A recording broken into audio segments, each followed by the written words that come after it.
Hi everyone, glad to see you again. Today I have something informative lined up for you. If you found this video helpful, don't forget to like, share, and subscribe. Stay safe, online cyber network.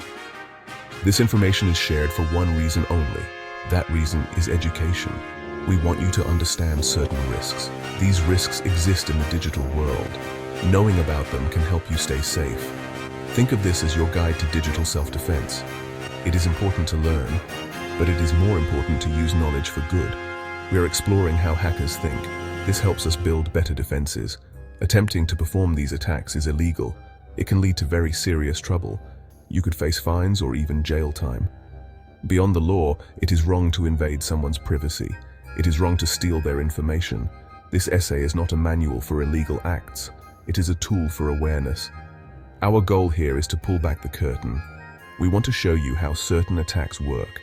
When you understand the methods, you become a harder target. You learn to spot the red flags. Always act ethically and responsibly. Wireless internet or Wi-Fi is everywhere now. We use it in our homes and at work.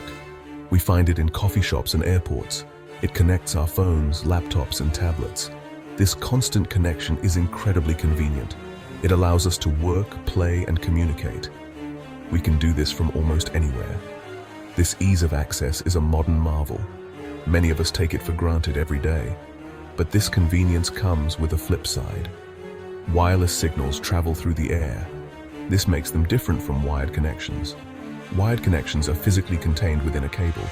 Because Wi-Fi signals are airborne, they can be intercepted. This openness creates opportunities for those with bad intentions. They can try to listen in or disrupt connections. Security for Wi-Fi is crucial. It is more complex than for wired networks. Hackers are always looking for weaknesses. They probe systems and look for entry points. Public Wi-Fi networks are often less secure. They're designed for easy access for many people. This makes them attractive targets for attackers. Understanding this is the first step to safety. So what is this common Wi-Fi attack method? It is often called an evil twin attack. Imagine you have a twin. This twin looks exactly like you, but this twin is evil and wants to trick your friends.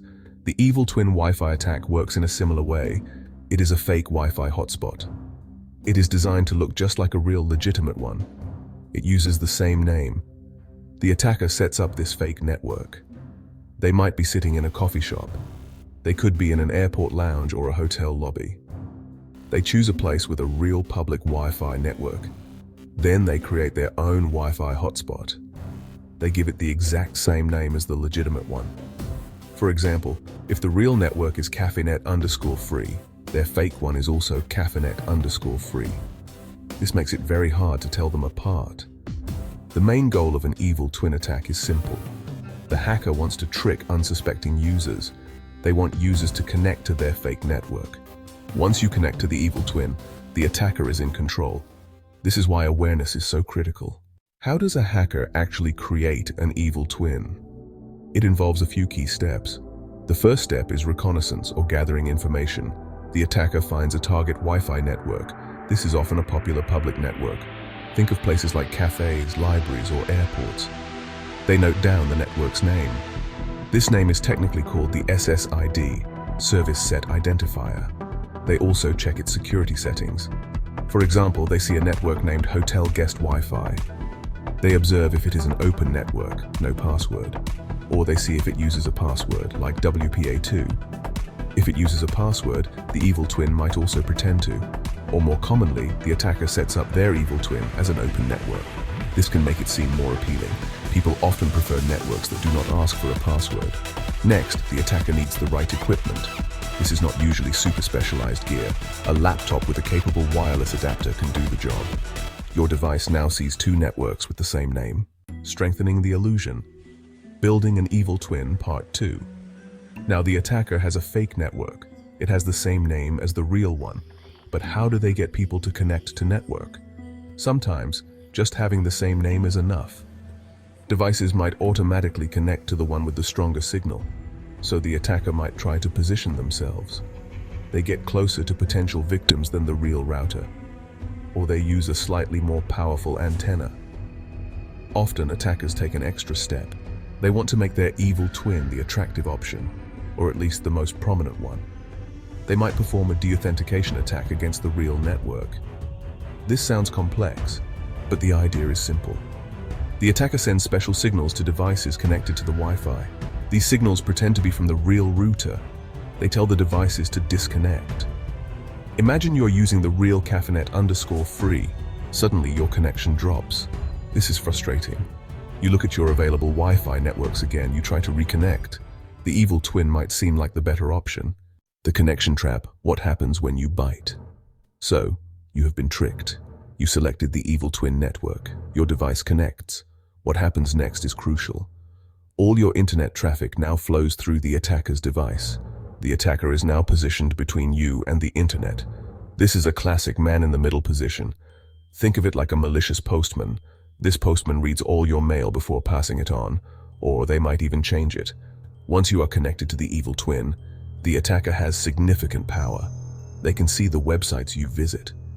If the connection between your device and the website is not encrypted, they see everything. They can read the data you send and receive. This includes things like search queries. It includes articles you read. It includes messages you send on some platforms. It is a direct window into your online activity. The attacker doesn't just passively watch. They can actively interfere. They can redirect your browser to fake websites. They can inject malware into the data you download. Imagine trying to log into your bank. The attacker can show you a fake bank login page. You enter your username and password, but you are giving it directly to the attacker. Data heist, the attacker's prize. What kind of information can attackers steal? If your data is unencrypted, almost anything is fair game. Unencrypted means it is sent in plain text. Anyone who intercepts it can read it.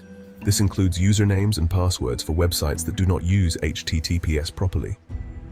It includes the content of unencrypted emails. It includes messages sent through some instant messaging apps. Every unencrypted character is visible. Attackers often use software called packet sniffers. Tools like Wireshark are well-known examples. These tools capture the packets of data that travel across the network. The attacker can then analyze these packets. They look for valuable information. Login credentials are a prime target. So are credit card numbers if you make a purchase on an insecure site. Personal details for identity theft are also valuable. Fake login pages are a very common tactic with evil twins. Let's say you connect to the evil twin. You then try to visit a popular social media site. The attacker can intercept this request. Instead of sending you to the real site, they send you to a copy. This copy is hosted on their own machine.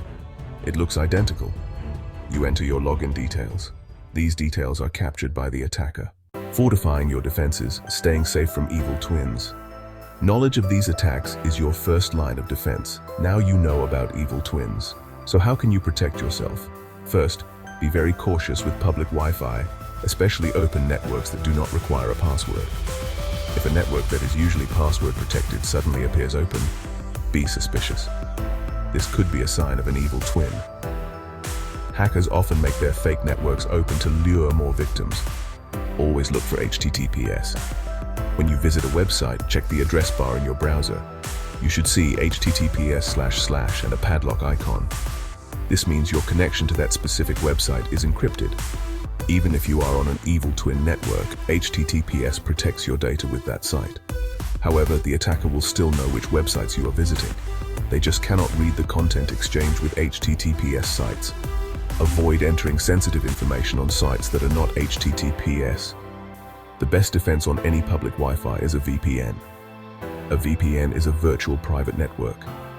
When you use a VPN, it creates an encrypted tunnel. This tunnel goes from your device to a VPN server. All your internet traffic passes through this secure tunnel. The ethical line, a concluding thought. We have explored the mechanics of the evil twin attack. You now understand how it is set up. You know how it tricks users.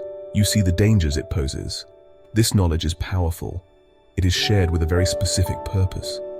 That purpose is to help you defend yourself. It is to make you a more informed digital citizen. It is not a guide for malicious activities. Remember, the techniques discussed are used by criminals. Using them to access someone's data without permission is illegal. It is a serious offense with severe consequences. This includes heavy fines and potential imprisonment. Beyond legal issues, it is an ethical violation. It is a breach of trust and privacy. We must always respect the digital boundaries of others, just as we expect ours to be respected. The internet offers amazing opportunities, but it also has its dark corners.